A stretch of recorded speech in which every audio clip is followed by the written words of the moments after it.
نبی سلام علیکہ یا رسول سلام علیکہ۔ السلام علیکم۔ آپ نے ہمارے چینل کو ابھی تک سبسکرائب نہیں کیا ہے تو سبسکرائب کریں تاکہ ہر آنے والی نئی ویڈیو آپ تک پہنچ جائے۔ ویڈیو اچھا لگے تو لائک اور شیئر کرنا نہ بھولیں۔ آؤ شروع کرتے ہیں آج کی نئی ویڈیو کو۔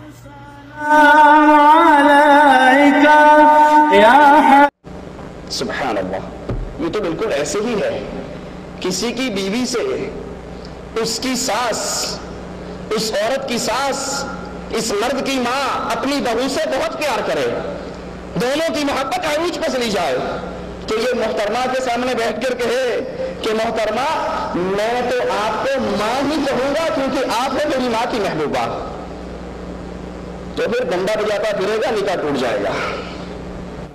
اب دوسری مثال کیا دی؟ اس سے اس کا علمی صلاحیت پتا چلی۔ کہا بھائی یہ تو ایسے ہی ہے جیسے کوئی شخص اپنی بیوی سے کہے کہ تو میری ماں کی محبوبہ ہو گئی ہے، میری ماں کی اور تیری محبت اتنی عروج پر پہنچ چکی ہے کہ اب تو گویا تو میرے لیے ماں کی طرح ہو گئی ہے۔ تو اب توصیف الرحمان فتویٰ لگاتے کہتے ڈنڈا بجاتا پھرے گا، نکاح ٹوٹ جائے گا۔ میں پوچھنا چاہتا ہوں یہ کس فقہ میں لکھا ہے کہ اگر کسی نے اپنی بیوی کو ماں کہہ دیا تو نکاح ٹوٹ جاتا ہے؟ یہ سب سے پہلا سوال۔ کون سی حدیث میں، قرآن کی آیت میں، فقہ کی کتاب میں کہاں لکھا ہے کہ کسی نے اپنی بیوی کو ماں کہہ دیا یا کہہ دیا ماں کی طرح ہے، ماں جیسی ہے، یا تو میری ماں ہے تو نکاح ٹوٹ گیا؟ یہ کہاں ہے؟ ہاتھوں برہانکم ان کنتم صادقین۔ شریعت پر افتراء بھی کرتے ہو، جھوٹ بھی کرتے ہو، شرم نہیں آتی تم کو کمینوں؟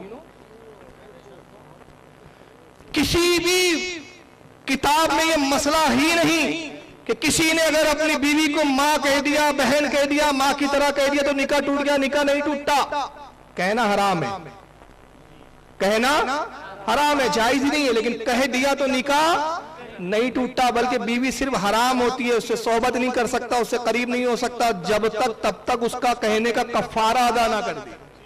اور کفارہ یہ ہے، کفارہ کیا ہے سن لے، کفارہ یہ ہے کہ غلام آزاد کرے، اور اگر غلام آزاد نہیں کر سکتا تو 60 روزے رکھے، 60 روزے نہیں رکھ سکتا تو 2 ٹائم بھر پیٹ 60 مسکین اور فقیروں کو کھانا کھلائے۔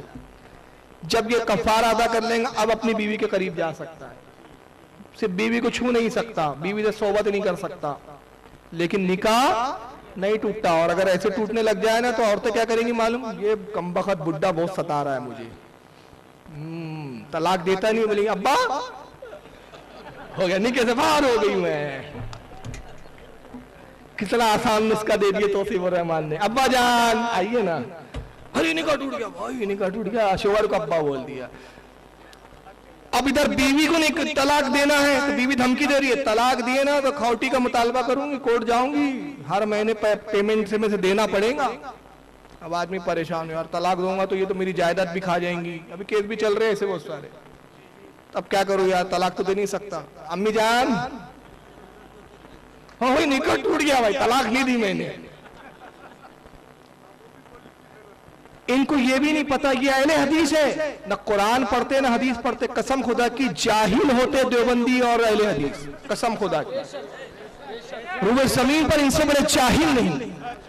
آئیے میں آپ کو بتاتا ہوں، ایک صحابی رسول حضرت اوس بن ثابت رضی اللہ عنہ، کون ہے؟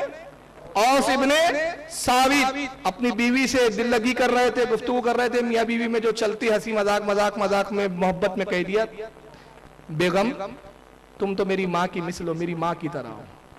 بیوی اٹھ گئی، گھبرا گئی، کیونکہ اس سے پہلے زمانے جہالت میں یہ رواج تھا کہ ماں کہہ دیا اگر بیوی کو تو نکاح ٹوٹ جاتا، اور وہی اسلام میں بھی حکم موجود تھا۔ وہ گھبرا گئی، اٹھ گئی۔ ان کی اہلیہ کا نام کیا تھا پتا ہے؟ خولہ بنت ثعلبہ۔ حضرت خولہ اٹھ گئی، کہا آپ نے مجھے ماں کہہ دیا، اب تو میں آپ پر حرام ہو گئی، نکاح ٹوٹ گیا۔ کہا ارے میرا خیال ہی نہیں رہا، میں زبان سے نکل گیا۔ تو کہتی آپ رکیے میں جاتی ہوں رسول اللہ کے پاس، سرکار کے پاس حاضر ہوتی ہے، کہتی یا رسول اللہ میرے شوہر نے مجھے ماں کہہ دیا، اللہ کے نبی نے فرمایا اس بارے میں مجھ پر کوئی حکم نازل نہیں ہوا ہے، اے خولہ جا اپنے شوہر سے علیحدہ ہو جا۔